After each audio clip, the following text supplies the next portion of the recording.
What is up, you damn gorgeous, beautiful gamers, and welcome back to Role-Playing Games. This is Mariel Corner in the internet where we like to discuss about RPGs. Today, we're going to keep with the Kingdoms of Amalur Fatesworn discussion. Today we're going to do a ranking of the best armors that you can find, the best armor sets that you can find on the Fatesworn DLC. Before though, I should very much like to invite you, like always, to hit that like button, because it really helps me like you have no idea, and also subscribe to the channel if you haven't already. We discuss about RPG scene here. You might find interesting stuff if you browse around in the channel. That being said, we're going to discuss about armor sets, not builds. We're also going to make a discussion, to bear in mind, little disclaimer before we continue. This is my opinion, alright? We have many opinions out there, and this is my opinion on what are the best armor sets based on looks and utility. Do bear in mind also that I am going to be comparing these things quite a lot to crafted armor, crafted gear. It is an undeniable truth that crafted gear is the very best gear that you can find in the game. There is no better thing as crafted armors. That said, there are some armor sets that actually do add something else to the table discussion, and that they make more viable your playthrough using them. That said, let's begin.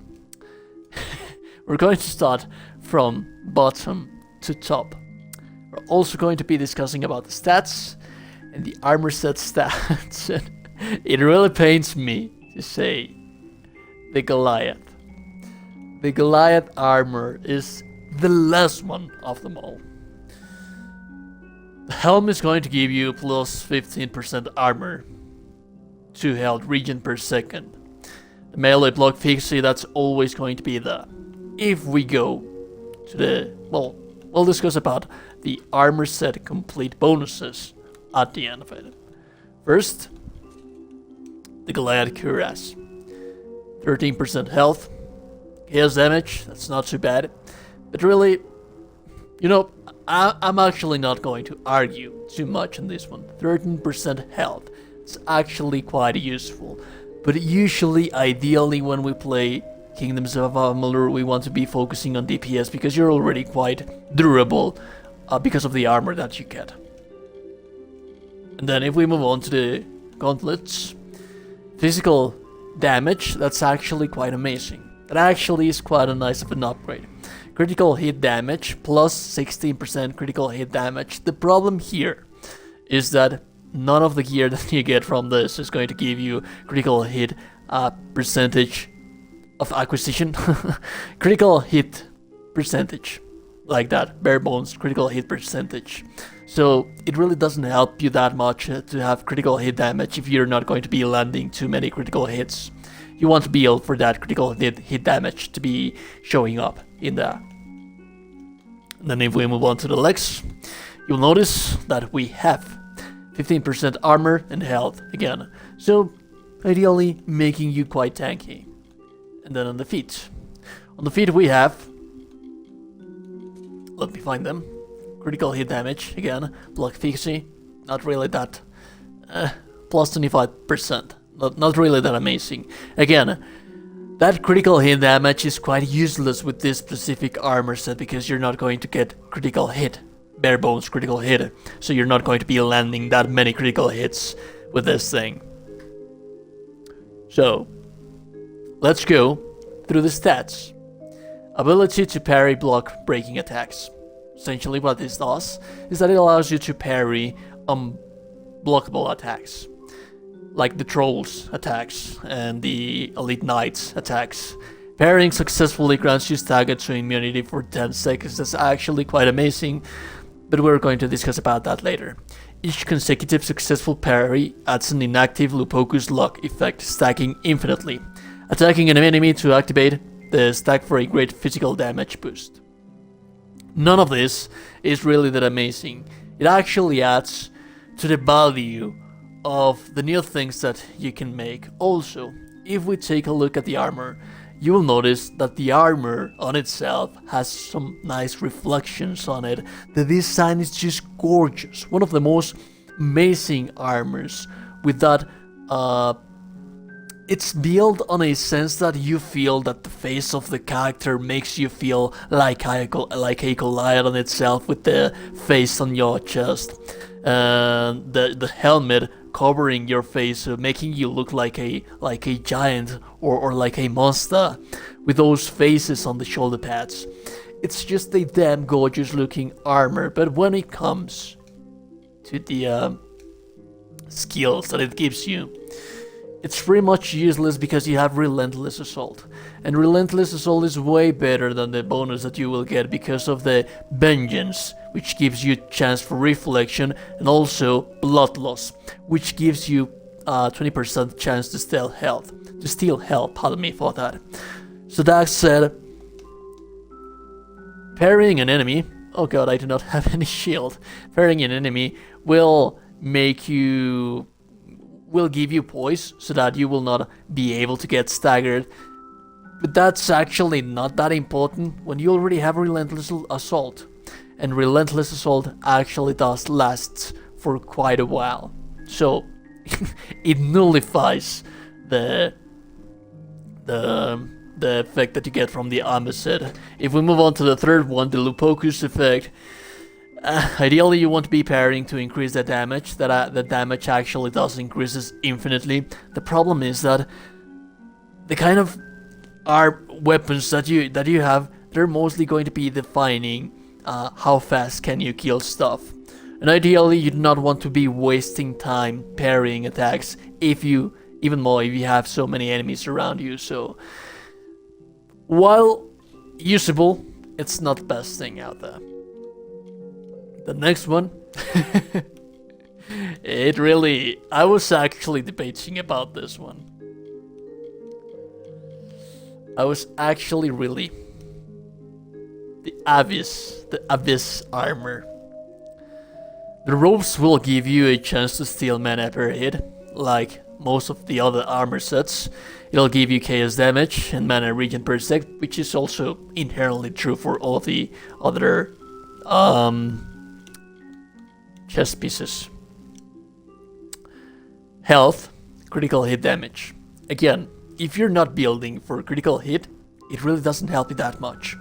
The health, it's actually quite useful because of the armor set bonuses. We'll talk about them later. Let's move on to the globes. Health, it's actually quite useful. We'll talk about that later. Critical hit damage, again, not really that useful if you don't have inherently true critical hit. And then we move on to the feet. Bleeding resistance, and again, critical hit damage. Like I said, it really doesn't help you that much if you do not have critical hit on itself, like bare bones critical hit chance. So if you do not have any chance to critical hit, it really doesn't help you that much. But moving on to the armor set bonuses. Killing an enemy with your magic restores 5% of your health plus an additional 2% per stacked Unholy Void effect.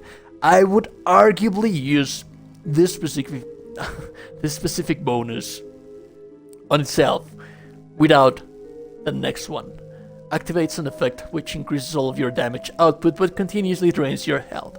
Whenever landing a spell, stacks up to 10 times. The increase in damage is even stronger, and the effect can stack infinitely. So essentially what happens with this armor set is that the more spells you cast and you land on the enemy, they are going to activate the Void Effect. The Void Effect is going to increase your spell damage quite substantially, I should very much like to say, and it's always going to be an infinite increase. The problem is that it is going to be decreasing your health as well. The huge problem with that is that mages are not quite as durable in this game as other characters are, and that is why the armor set has that health bonus. When it comes to the looks, it's also one of the coolest looking ones. Look at that, those edges on like those spikes on the edges of the gloves and on the shoulder pads, that eye on the center of the chest piece, and those little lines, glowing lines on the abyss looking armor. This is one of the coolest looking pieces. Also those skulls in the gloves. The problem is that whether you like it or not, this armor is going to kill you more often than not. There are not so many enemies out there in the world that will give you that much trouble. But if you have fought some of the latest enemies in Fatesworn, like for example the knights, they take so many hits before they die. And remember that you're taking damage also. You're taking damage from the enemy, you're taking damage from the health that you're being drained. I would argue that this would be a perfect armor set if it steals the health back from the enemy on hit, not on death. You regain your health back as soon as you kill the enemy.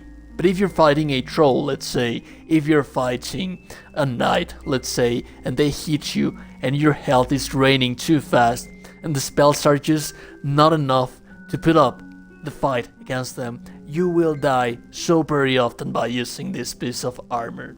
So that is why it's on this specific number on the list. Moving on to the next one. This is one that you get from the main quest. Oh. Hope of the Fates on Cuirass. On the chest you have chance to steal health and armor, which is like quite basic. And then you have on the head the Hope of the Fatesworn Helm. It'll give you stun duration and damage resistance versus chaos creatures. This only makes it to be viable on chaos dungeons. So essentially you're taking away one of the bonuses. Instead of having 3, you have 2 only. So that is a huge of a downside. We go on to the Gauntlets. You have elemental resistance and again, chance to critical hit. Oh no, that's actually quite nice. Chance to critical hit, we actually want that. That actually increases our DPS quite substantially. Next we have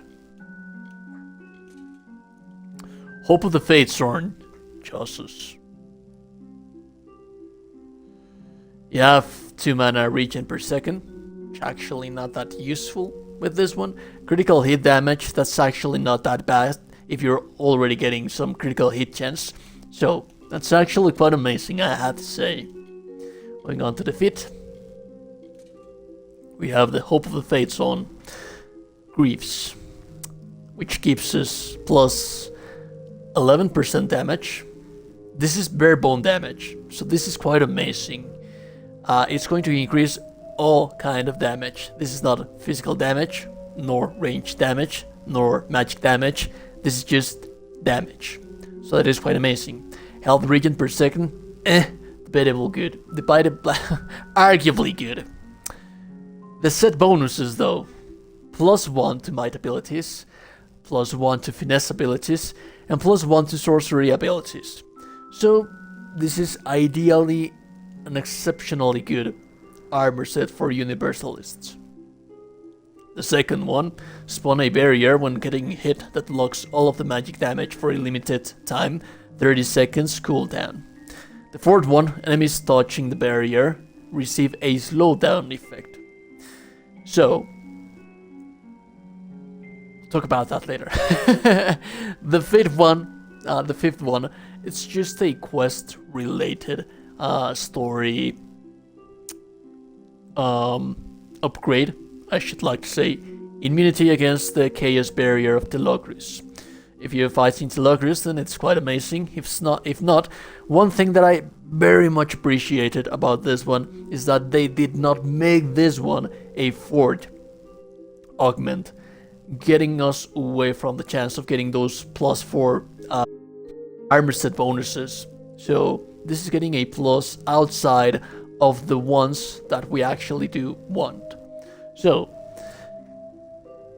I could arguably say that you might actually find useful to use, like, I don't know, one amazing piece of gear, which would be like the greaves, maybe, and some other piece if you were a universalist for those bonuses.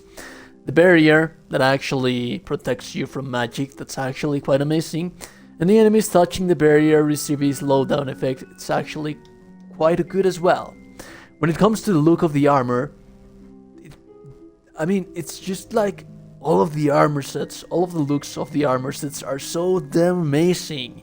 They're so unique and beautiful looking. They're just, I don't know, dude. They're quite amazing armor sets. You will notice that glowing stone on the chest. And you will notice as well those little, I wouldn't say that they are runes, but there is something carved inside of those little gems that you have on the gloves that give such a unique look to it. Specific armor set, you have to go through all of the DLC, the Fatesworn DLC, and then at the end of the quest, you will get it. This is a story-related armor set, and you will always get it. Problem with this one, the problem with that is that it only makes it viable so that you will be able to use it if you plan your playthrough right, if you level up right.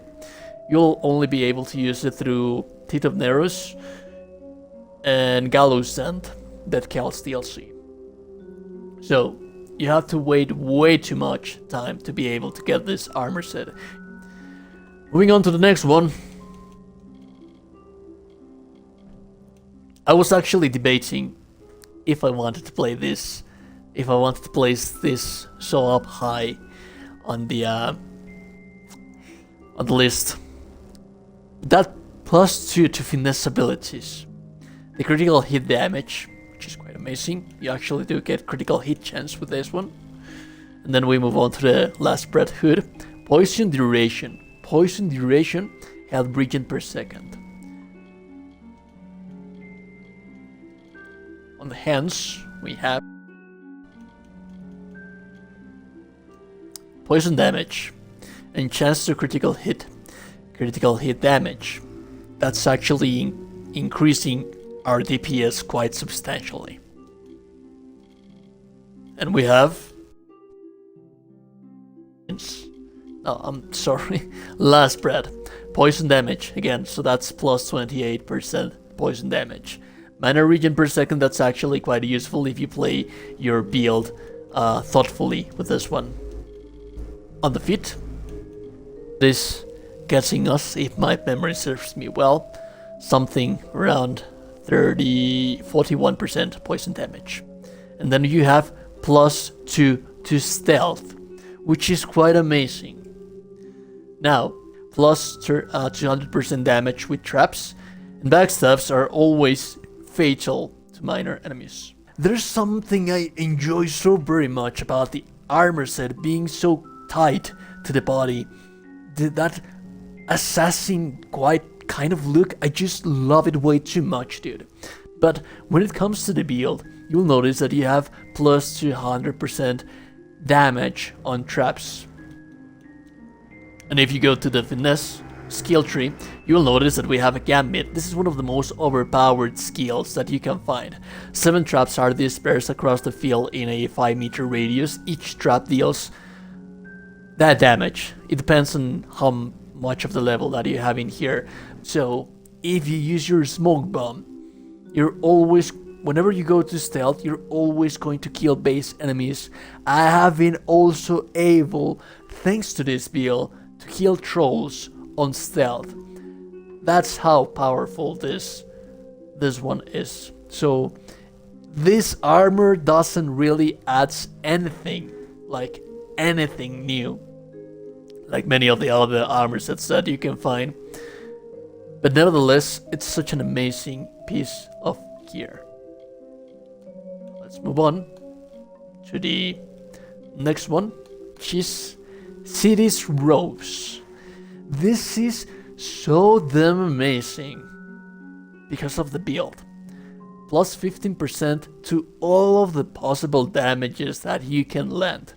And then you have City's Call, plus 2 to sorcery abilities, increasing even more your damage, plus 35% status effect durations. Then we have City's Hand Wraps, plus 25% status effect duration, and health regen per second.